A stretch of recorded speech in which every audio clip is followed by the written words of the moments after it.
1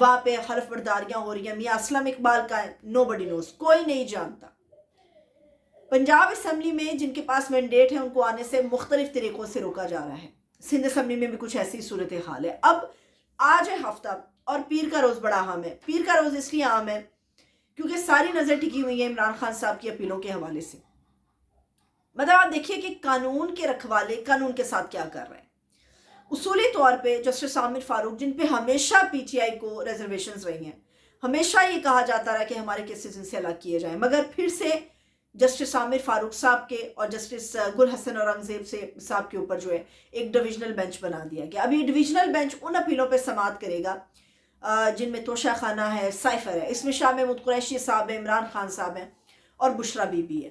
ہونا یہ چاہیے کہ جسٹس عامر فاروق صاحب کو اصولی طور پہ اس سے خود سے الگ کر دینا چاہیے، کیونکہ جب یہ معاملہ سپریم کورٹ کے اندر گیا تھا تو سپریم کورٹ کے جسٹس سردار طارق مسعود صاحب، یہ جو فیصلہ لکھا گیا تھا عمران خان کے خلاف توشہ خانہ اور دیگر معاملات کے اوپر، تو انہوں نے یہ بات کی تھی۔ انہوں نے کہا تھا کہ عامر فاروق صاحب نے، یہ اسلام آباد ہائی کورٹ نے سارا فیصلے کے اندر سب کچھ تو لکھ دیا ہے، بس اب تختے پہ لٹکانا باقی رہ گیا ہے۔ جب ایک اعلیٰ عدالت کے اعلیٰ جج کی طرف سے ایسی ریزرویشنز آ رہی ہیں تو عامر فاروق صاحب کو اصولی طور پہ خود ہی اس بینچ کا حصہ نہیں بننا چاہیے تھا، مگر یہ کیسے ممکن ہے کہ عمران خان صاحب کہتے بھی رہے کہ ان پہ جانبداری ہے، پوری پی ٹی آئی کہتی رہے کہ یہ جانبدار جج ہیں، مگر پھر بھی وہ بیٹھتے ہیں اور عمران خان صاحب ان کی اپیلیں سنتے ہیں۔ اب پی ٹی آئی والوں کو اس کے اوپر کام کرنا چاہیے کہ انہیں یہ درخواست ڈالنی چاہیے کہ جسٹس عامر فاروق صاحب جو ہیں ان اپیلوں سے خود کو الگ کر لیں جو عمران خان صاحب سے یا پی ٹی آئی سے ریلیٹڈ ہے۔ گجرانوالہ سے ایک اچھا سٹیپ ہوا جسے انڈورس بھی کرنا چاہیے، جسے قابل تحسین بھی کہنا چاہیے۔ نون لیگ کے اپنے لوگ مان رہے ہیں کہ انہیں جان بوجھ کے جتوایا جا رہا ہے۔ اب گجرانوالہ سے ڈاکٹر نثار چیمہ صاحب ہیں، یہ جسٹس ریٹائرڈ افتخار چیمہ کے بھائی ہیں۔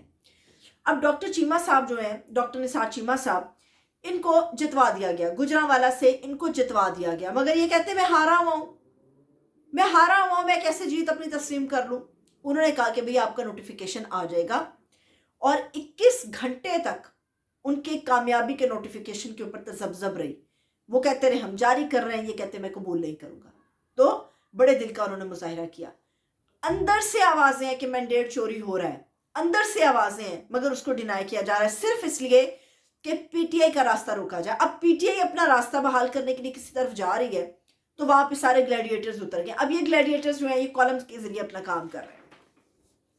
ان گلیڈیٹرز میں بڑے سینئر کالمسٹ ہیں، سہیل وڑائی صاحب بڑے سینئر صحافی ہیں، انہوں نے کالم آج لکھا ہے، اور اس کالم کے اندر وہ لکھتے ہیں کہ جو اس کا لب لباب میں صرف ایک لائن میں آپ کو بتاؤں گی، اس سے آپ کو اندازہ ہو جائے گا۔ سہیل وڑائی صاحب لکھتے ہیں کہ عمران خان صاحب جو ہیں ان کو اس وقت سچویشن ہے، زیادہ جمہوری ہو جانا چاہیے اور زیادہ پاکستانی ہونا چاہیے۔ اس سے زیادہ جمہوریت کی ڈیمانڈ عمران خان اور کیا کرے گا کہ وہ عوام کا فیصلہ چاہتا ہے، جمہور کا فیصلہ چاہتا ہے، جمہوریت تو ہے ہی جمہور سے۔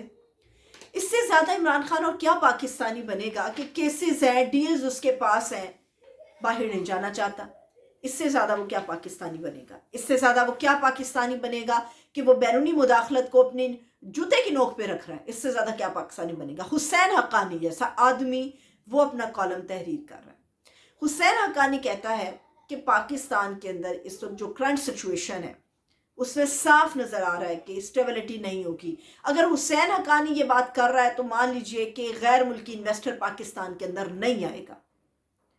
حسین حقانی کی اپروچ کو اتنا مان لیجئے کہ انٹرنیشنل انویسٹرز پاکستان میں انویسٹمنٹ نہیں کریں گے، کیونکہ حسین حقانی بھی یہ تسلیم کر رہا ہے، باہر بیٹھ کے یہ آدمی تسلیم کر رہا ہے کہ عوام کے مینڈیٹ کو تسلیم نہیں کیا جا رہا، جس جماعت کے پاس مینڈیٹ ہے اس کو آگے آنے سے روکا جا رہا ہے۔ یہ اس وقت پاکستان کے اندر ہو رہا ہے، یہ فاشزم اس وقت پاکستان کے اندر ہو رہا ہے۔ اب اس وقت عمران خان صاحب کے لیے اور ان تمام لوگوں کے لیے جو سنی اتحاد کونسل کا حصہ بن گئے ایک سب سے بڑی پریشانی ہے، اور وہ پریشانی یہ ہے کہ مخصوص نشستوں کے حوالے سے آج 26 ایسی نشستیں ہیں جن کے جو معاملہ ہے پی ٹی آئی کا، اور پنجاب کے اندر ابھی تک انہیں کوئی نوٹیفیکیشن نہیں ہوا۔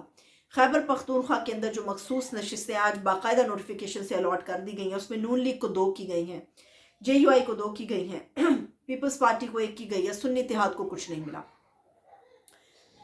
اب ایک قانون جو ہمارے سامنے وہ یہ کہتا ہے کہ کوارم پورا ہونا چاہیے، سیٹیں سب کو ملنی چاہیے، جو جس جماعت کی جتنی سیٹیں اس کو ملنی چاہیے۔ اصولی طور پہ یہ 26 نشستوں کا معاملہ پی ٹی آئی کا ہے، مگر اس کو نہیں دی جا رہی۔